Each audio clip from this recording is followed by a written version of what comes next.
Welcome to all of my students. आज हम लोग फोर्थ क्लास के वीडियो को देखेंगे।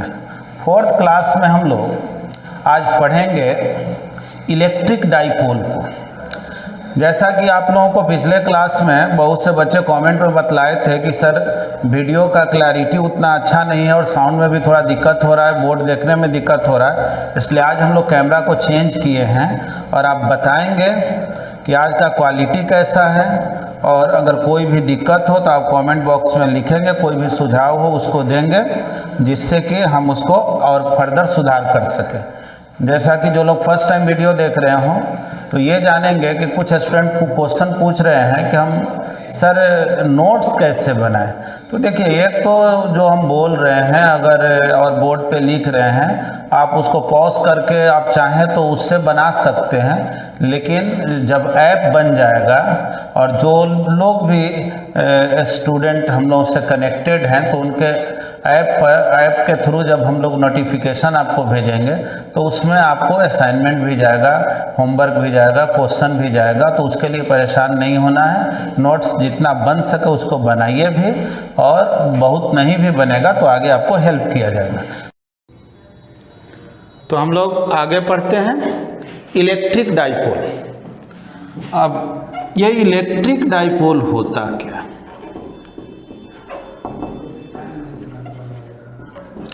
देखो, जब दो चार्ज हो,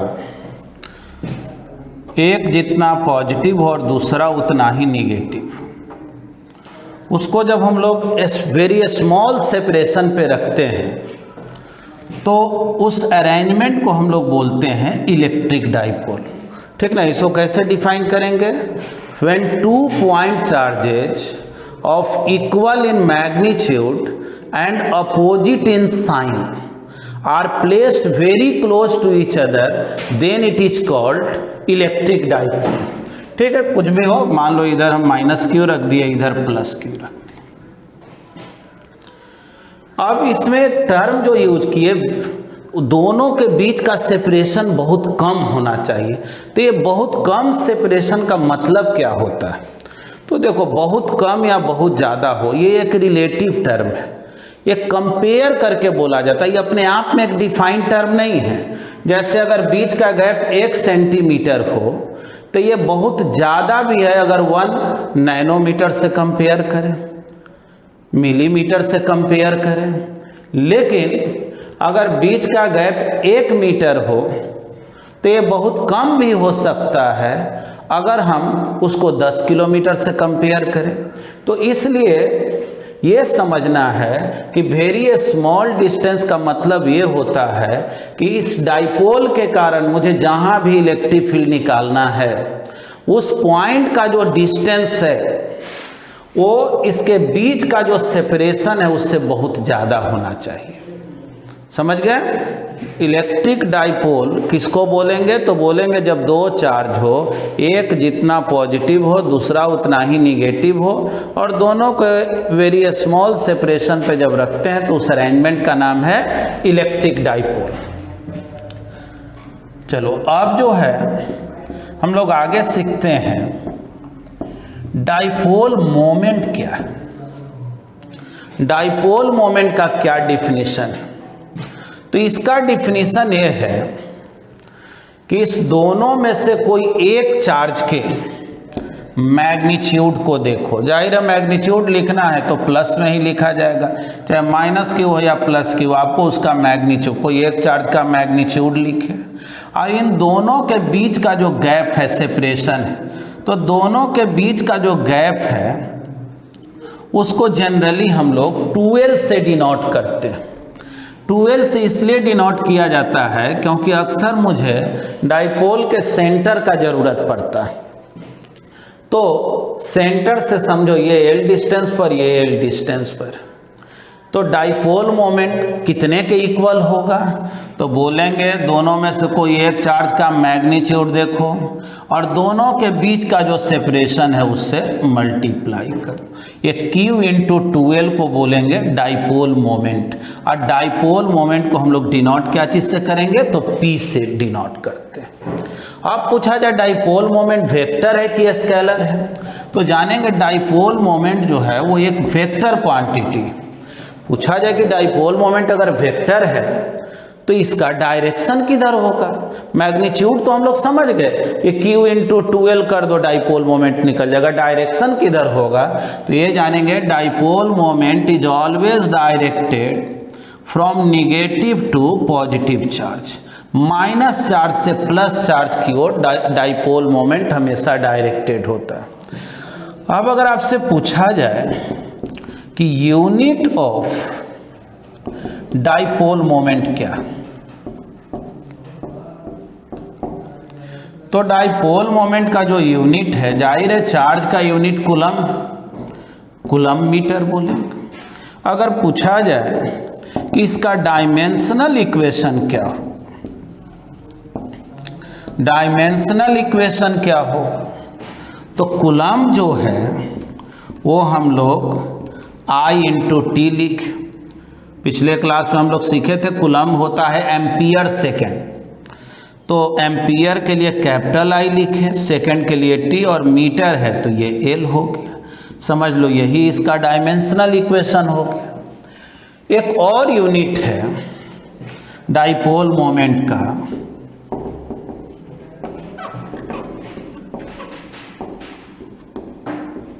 जिसको हम लोग डिबाई बोलते हैं, और ये जानेंगे कि 1 डिबाई जो है इक्वल होता है 3.33 into 10 to the power -30 coulomb metre.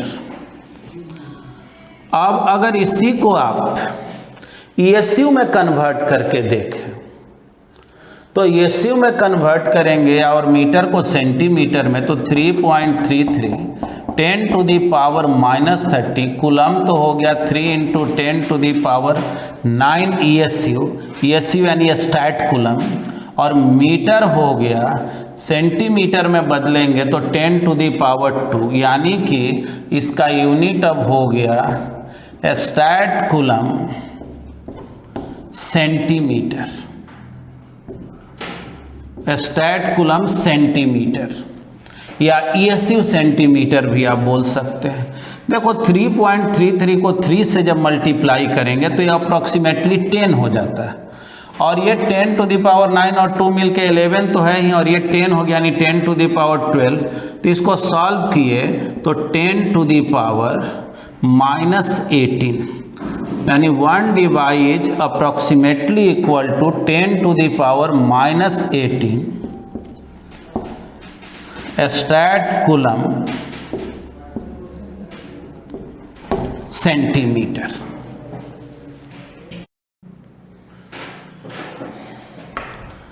चलिए अब जो है हम लोग इलेक्ट्रिक फील्ड इंटेंसिटी का वैल्यू डाइपोल के कारण कैसे निकालेंगे। Electric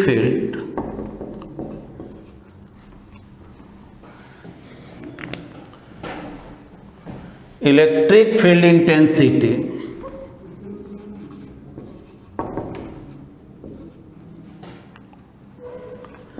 eight end on position,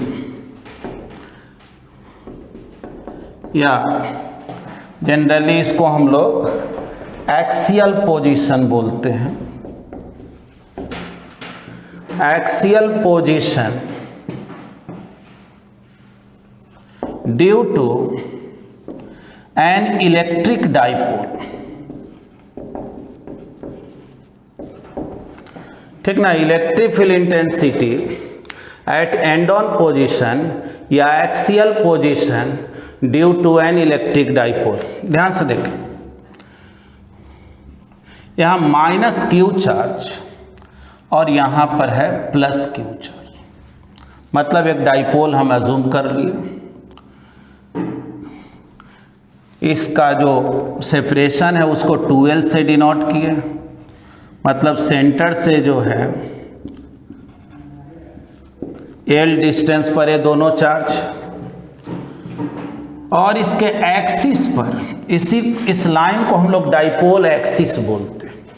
दोनों चार्ज को मिलाने वाला जो लाइन है इसको डाइपोल एक्सिस बोला जाता है। इस एक्सिस पर हम लोग एक पॉइंट लिए P। सपोज करो ये जो पॉइंट है वो r डिस्टेंस पर, डाइपोल के सेंटर से r डिस्टेंस पर है, और जैसा कि आपको मालूम है r should be very very greater then the separation between the two charges. ठीक ना, डाइपोल कहने का मतलब ही हुआ कि r का वैल्यू इसके बीच का जो सेपरेशन है उससे बहुत ज़्यादा होगा। अब मुझे निकालना है इस P पॉइंट पर इलेक्ट्रिक फील्ड इंटेंसिटी को। तो चलो अब यहाँ पे हम एक टेस्ट चार्ज को रखते हैं, और जैसा कि आप जानते हैं कि इलेक्ट्रिक फील्ड इंटेंसिटी का डायरेक्शन जब भी निकालना हो किसी भी पॉइंट पर तो वहाँ एक टेस्ट चार्ज को रखें, और उस टेस्ट चार्ज पर जिधर फोर्स लगेगा वही इलेक्ट्रिक फील्ड इंटेंसिटी का डायरेक्शन। ठीक है, तो सोचो इस टेस्ट चार्ज पर ये जो प्लस क्यू चार्ज, ये जो प्लस क्यू चार्ज है वो इसको रिपेल करेगा। ठीक है, इसको मान लो इसके कारण इलेक्ट्रिक फील्ड इंटेंसिटी इधर होगा, इसको हम E2 बोल दिए। ये जो माइनस क्यू चार्ज है वो इसको अट्रैक्ट करेगा, तो इसके कारण इलेक्ट्रिक फील्ड इंटेंसिटी E1 होगी, है ना। कहीं भी इलेक्ट्रिक फील्ड इंटेंसिटी निकालना हो तो क्या रूल है, वहाँ पर एक टेस्ट पॉजिटिव चार्ज रखो और देखो उस चार्ज पर फोर्स किधर लग रहा है। तो ये जो पॉजिटिव चार्ज है वो रिपेल किया, तो ये अपना इलेक्ट्रिक फील्ड इंटेंसिटी इधर दिया, इसके कारण इलेक्ट्रिक फील्ड इंटेंसिटी को E2 से डिनोट किए, और इसका इंटेंसिटी इधर है E1 से डिनोट किए।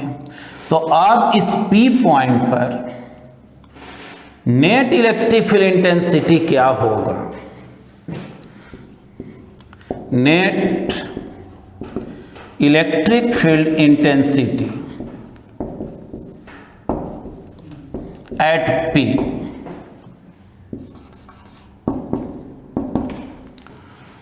तो जाहिर है प्लस क्यू चार्ज इसके ज़्यादा नज़दीक है, तो ये जो प्लस क्यू चार्ज जितना फोर्स लगाएगा माइनस क्यू चार्ज उससे कम ही फोर्स लगाएगा।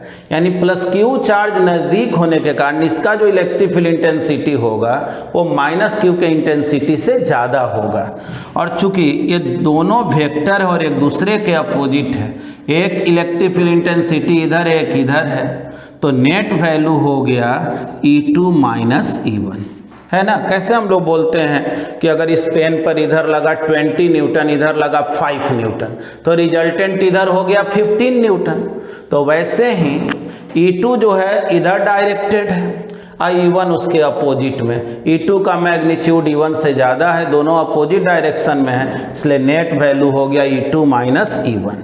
अब इस वैल्यू को कैसे निकालें, तो जैसा कि आप पहले से पढ़े हुए हैं कि अगर Q चार्ज हो और उससे R डिस्टेंस पे कोई इंटेंसिटी पूछे तो हम लोग फॉर्मूला सीखे थे KQ बाई R स्क्वायर। देखो चार्ज पॉजिटिव रहे चाहे निगेटिव रहे, इलेक्ट्रिक फील्ड इंटेंसिटी का जब मैग्नीट्यूड का बात होगा तो मैग्नीट्यूड तो हमेशा पॉजिटिव ही लिखेंगे। हाँ, चार्ज प्लस है या माइनस है उससे इलेक्ट्रिक फील्ड इंटेंसिटी का जो डायरेक्शन होगा वो भले अलग अलग होगा, लेकिन मैग्नीट्यूड का फॉर्मूला जो है चाहे चार्ज प्लस रहे या माइनस रहे उसको प्लस में ही लिखते हैं। यानी कि अगर इसके कारण इलेक्ट्रिक फील्ड इंटेंसिटी लिखेंगे तो देख लो यहाँ से यहाँ का डिस्टेंस कितना है, तो ये पूरा डिस्टेंस R है और ये L है, तो ये डिस्टेंस क्या हो गया R माइनस L। तो बोलेंगे KQ by R minus L whole square, क्योंकि इंटेंसिटी का फॉर्मूला हम लोग जानते हैं KQ बाई R स्क्वायर होता है, माइनस इसके कारण जब लिखेंगे तो KQ by R plus L whole square, क्योंकि यहाँ से यहाँ का डिस्टेंस R प्लस L। चलो सेंटर को पॉइंट O से दिखाते हैं, तो O से R डिस्टेंस है तो यहाँ से R प्लस L डिस्टेंस हो गया। अब चलो किसी स्टूडेंट के माइंड में आ जाएगा कि वो समझ गए यहाँ माइनस था इसीलिए आप माइनस लिखे, तो बिल्कुल नहीं। हम माइनस इसलिए यहाँ लिखे हैं क्योंकि इस चार्ज के कारण यहाँ जो इंटेंसिटी का डायरेक्शन है वो इधर है और E2 इधर है, तो ये दोनों एक दूसरे के अपोजिट है, इसलिए माइनस आया है। फिर से याद रखें, चार्ज प्लस रहे चाहे माइनस रहे, इलेक्ट्रिक फील्ड इंटेंसिटी का जब हम मैग्नीट्यूड लिख रहे हैं तो वैल्यू प्लस में ही लिखेंगे, वहाँ माइनस नहीं यूज करेंगे। अब देख, अब इसको सॉल्व कैसे किया जाए, तो KQ तो कॉमन ले लिए, 1/r minus L whole square 1/r plus L whole square.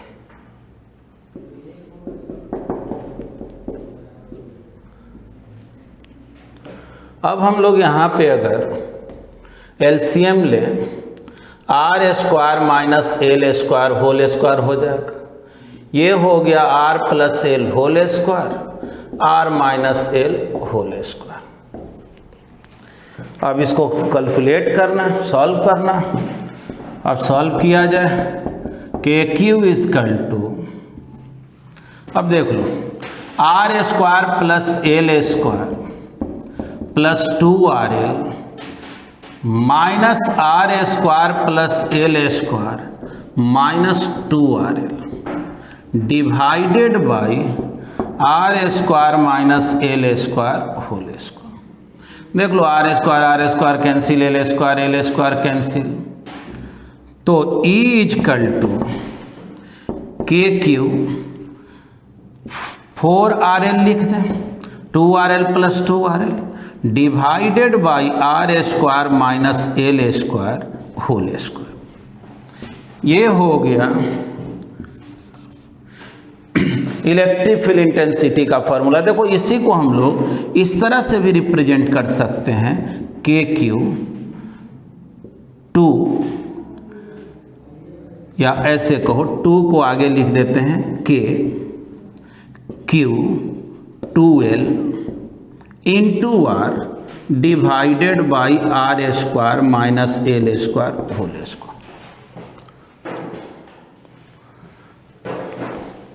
रोक देना।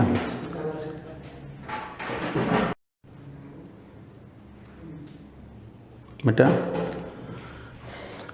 चलिए, अब हम लोग इसको आगे सॉल्व करते हैं।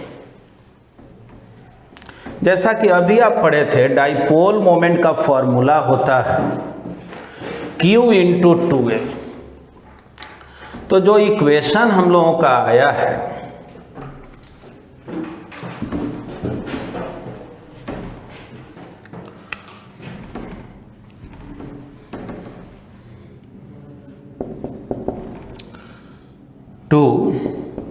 के Q इंटू 2L को डाइपोल मोमेंट P बोल दिए, into R divided by r square minus L square whole square.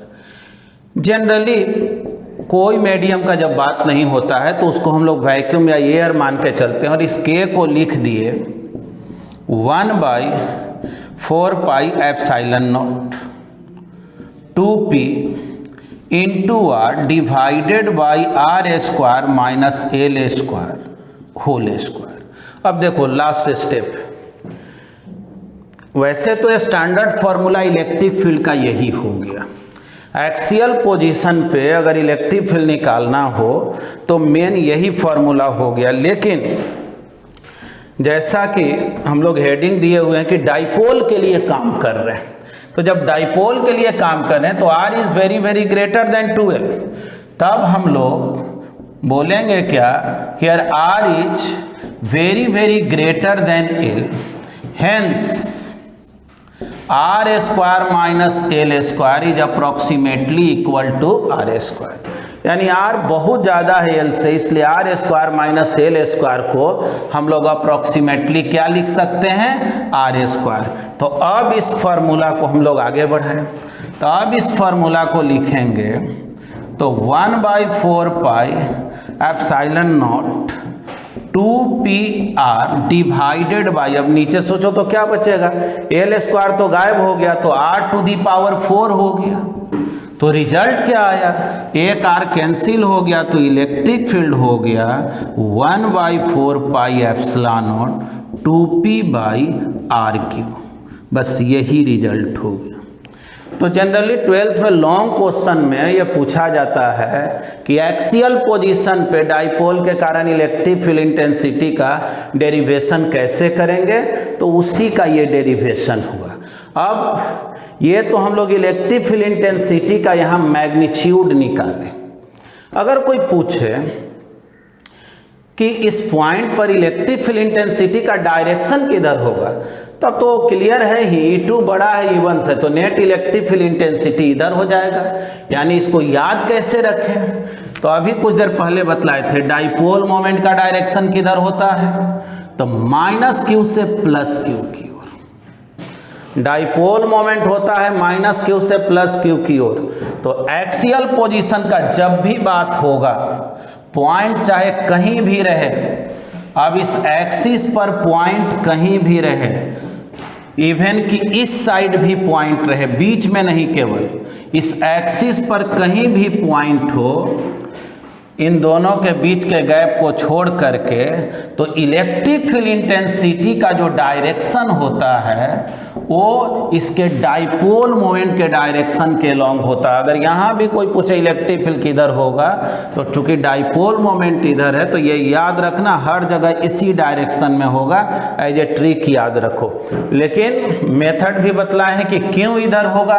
जैसे अगर कोई पूछ दे कि यहाँ पर इधर कैसे निकालिए, आप कैसे समझें, तो बोलेंगे देखो इंटेंसिटी कहीं भी देखना हो तो यहाँ प्लस चार्ज रखो, पॉजिटिव चार्ज रखो, और जाहिर है निगेटिव चार्ज जो है इसको अट्रैक्ट करेगा और ये पॉजिटिव इसको रिपेल करेगा। क्योंकि निगेटिव नज़दीक में है तो जाहिर है नेट फोर्स इधर लगेगा, इसका फोर्स ज़्यादा होगा, इसलिए इलेक्ट्रिक फील्ड इंटेंसिटी इधर।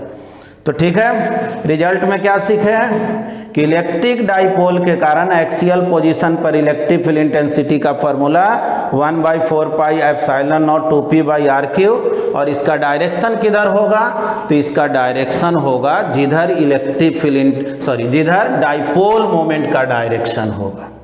तो ये तो हम लोग जो हेडिंग दिए थे उसका डेरिवेशन कर लिया।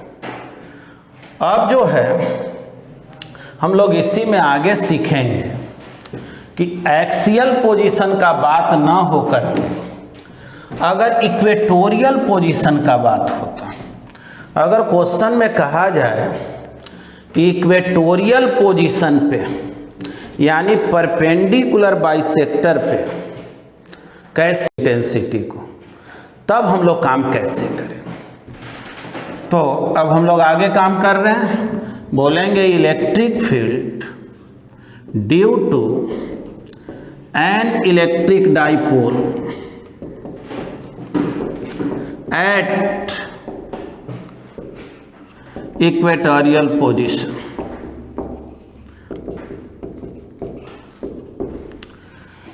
इक्वेटोरियल पोजीशन को ही हम लोग ब्रॉड साइड ऑन पोजीशन भी बोलते हैं।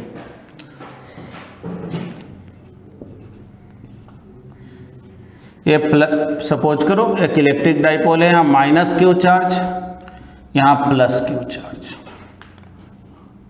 दोनों के बीच का जो सेपरेशन है वो 2l है, ये l है और ये भी l है।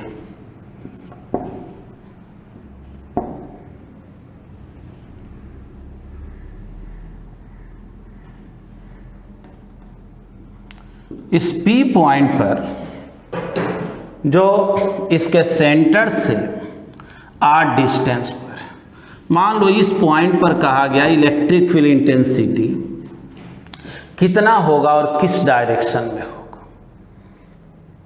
ठीक, फिर काम तो वही करना है, जहाँ भी इलेक्ट्रिक फील्ड इंटेंसिटी निकालना हो वहाँ पे एक पॉजिटिव चार्ज को रखो। चलो माइंड में इमेजिन करो कि यहाँ एक प्लस चार्ज रखा हुआ। अब ये जो प्लस क्यू चार्ज है, सोचो तो ये क्या करेगा, इसको रिपेल करेगा। ठीक ना, ये प्लस क्यू चार्ज इसको रिपेल करेगा, पुश करेगा इधर, और माइनस क्यू चार्ज इसको अपने ओर अट्रैक्ट करेगा। यानी कि इस पॉइंट पर इसके कारण इलेक्ट्रिक फील्ड इंटेंसिटी इधर है और इसके कारण इधर। चूंकि ये दोनों जो है इस पॉइंट से इक्वल डिस्टेंस पर, कितना डिस्टेंस पर है, इसको हम लोग r बोले हैं, इसको l बोले हैं, तो ये डिस्टेंस क्या हो जाएगा, r square plus l square under root में बोलेंगे, वही ये भी इधर भी वही डिस्टेंस होगा। तो एक बात तो स्पष्ट है कि इसके कारण जितना इलेक्ट्रिक फील्ड इंटेंसिटी का यहाँ मैग्नीट्यूड होगा उतना ही इसके कारण भी होगा, क्योंकि दोनों चार्ज मैग्नीट्यूड में इक्वल है और दोनों से डिस्टेंस भी सेम। तो अगर हम लोग नेट इलेक्ट्रिक फील्ड इंटेंसिटी देखें इस पॉइंट पर,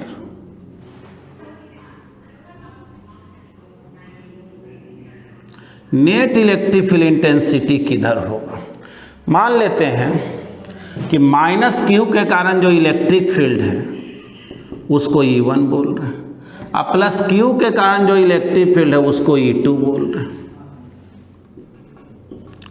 ये एंगल थीटा है, ये भी थीटा, जाहिर है बाइसेक्टर पर है तब तो दोनों एंगल को इक्वल तो होना ही है, ये थीटा तो ये भी थीटा।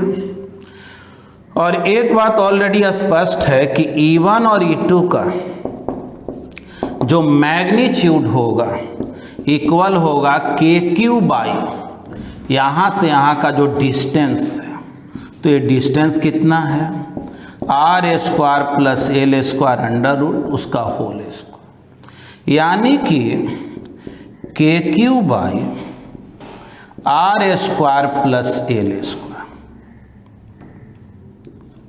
ये इलेक्ट्रिक फील्ड इंटेंसिटी का मैग्नीट्यूड आया इस दोनों चार्ज के लिए। अब देखें रिजल्टेंट देखना है, तो अगर इस E2 को हम लोग कंपोनेंट में ब्रेक करें, देखो ये एंगल थीटा है, तो इधर हम लोग बोलेंगे E2 कॉस थीटा और इधर बोलेंगे E2 साइन थीटा। वैसे ही ये E1 है और ये थीटा है, तो E1 को अगर कंपोनेंट में ब्रेक करेंगे तो इधर हो गया E1 कॉस थीटा और इधर हो गया E1 साइन थीटा। ठीक है, ठीक ना। वेक्टर E2 को कंपोनेंट में ब्रेक किया, E2 cos theta, E2 sine theta. E1 को ब्रेक किए, देखो इधर थीटा इसलिए इधर cos हो गया, इधर 90 माइनस थीटा इधर साइन हो गया। अब थोड़ा सोचो तो E2 cos थीटा और E1 cos थीटा, ठीक ना। E1 cos theta is equal to E2 cos theta, और चूंकि दोनों डायरेक्शन में एक दूसरे के अपोजिट है, hence it will be cancelled out.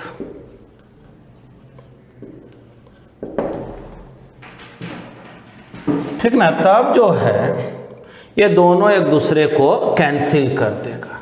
अब नेट इलेक्ट्रिक फील्ड इस P पॉइंट पर जाहिर है इस डायरेक्शन में होगा, क्योंकि ये जो E2 साइन थीटा है इसका भी डायरेक्शन इधर है, E1 साइन थीटा भी इधर है, तो net electric field at P बोलेंगे E1 sine theta plus E2 sine theta, और चूंकि E1 और E2 इक्वल है, या कहो E1 sine theta E2 sine theta equal है, तो आप इसको लिख सकते हैं 2E1 साइन थीटा। और जैसा कि हम लोग E1 का वैल्यू निकाले हैं, यही वैल्यू आया है, तो बोलेंगे KQ by R square plus L square, और साइन थीटा अगर लिखें तो देख लो इस ट्रायंगल में sine theta perpendicular upon hypotenuse, तो L divided by under root R square plus L square, के जो है इसको बोलेंगे 1/4 pi epsilon naught Q into 2l divided by, देखो ये पावर 1 है और ये पावर रूट है तो 1/2 हुआ, यानी R square plus L square power 3/2। और अभी आप पढ़े थे कि जो Q इंटू 2l है, Q इंटू 2l को हम लोग डाइपोल मोमेंट बोलते हैं। तो अगर हम लोग इसी फॉर्मूला को अब आगे बढ़ाएं तो नेट इलेक्ट्रिक फील्ड हो गया 1/4 pi epsilon naught, Q into 2l को P लिख दिए dipole moment, R square plus L square power 3/2। देखो ये जनरल फॉर्मूला हो गया, ये डाइपोल रहे या न रहे ये दोनों केस में वैलिड है, लेकिन डाइपोल का मतलब होता है कि ये जो R है उसका वैल्यू L के कंपैरिजन में बहुत ज़्यादा है। तो हम लोग बोलेंगे क्या कि here R is very very greater than L, hence R square plus L square is approximately equal to R square. R square plus L square को हम लोग अप्रॉक्सीमेटली आर स्क्वायर लिखेंगे। तो इलेक्ट्रिक फील्ड का वैल्यू हो गया 1/4 pi epsilon not P by, थोड़ा सोचो तो एल स्क्वायर जब गायब हो जाएगा तो आर स्क्वायर पे पावर 3/2, तो जाहिर है 2 कैंसिल, आर क्यू आ गया। थोड़ा फॉर्मूला याद करें, अभी कुछ देर पहले आप एक्सियल पोजीशन पढ़े थे, उसमें फॉर्मूला आया था 2p/r3, इसमें उसका हाफ आ गया p/r3। साथ में अगर बात डायरेक्शन का हम लोग करें तो एक्सियल पोजीशन पर इलेक्ट्रिक फील्ड का जो डायरेक्शन आया था वो डाइपोल मोमेंट के लॉन्ग आया था, और ये अगर डायरेक्शन देखो उसके अपोजिट आया है। यानी याद रखने के लिए एक्सियल पोजीशन पर इलेक्ट्रिक फील्ड जिधर होता है इक्वेटोरियल पोजीशन पे उसके अपोजिट होता है। एक बात और जो नोट में सीखना है वो ये है कि जब सिंगल चार्ज रहता है तो सिंगल चार्ज रहने पे इलेक्ट्रिक फील्ड का फॉर्मूला जो होता है 1/4 pi epsilon naught Q by R square होता है, यानी electric field is inversely proportional to R square. But in case of electric dipole electric field is inversely proportional to R cube, यानी dipole का जब बात होगा तो चाहे एक्सियल पोजीशन का बात हो या इक्वेटोरियल या कोई general position, electric field is inversely proportional to R cube. ठीक है, तो इतना हम लोग सीखते हैं आज।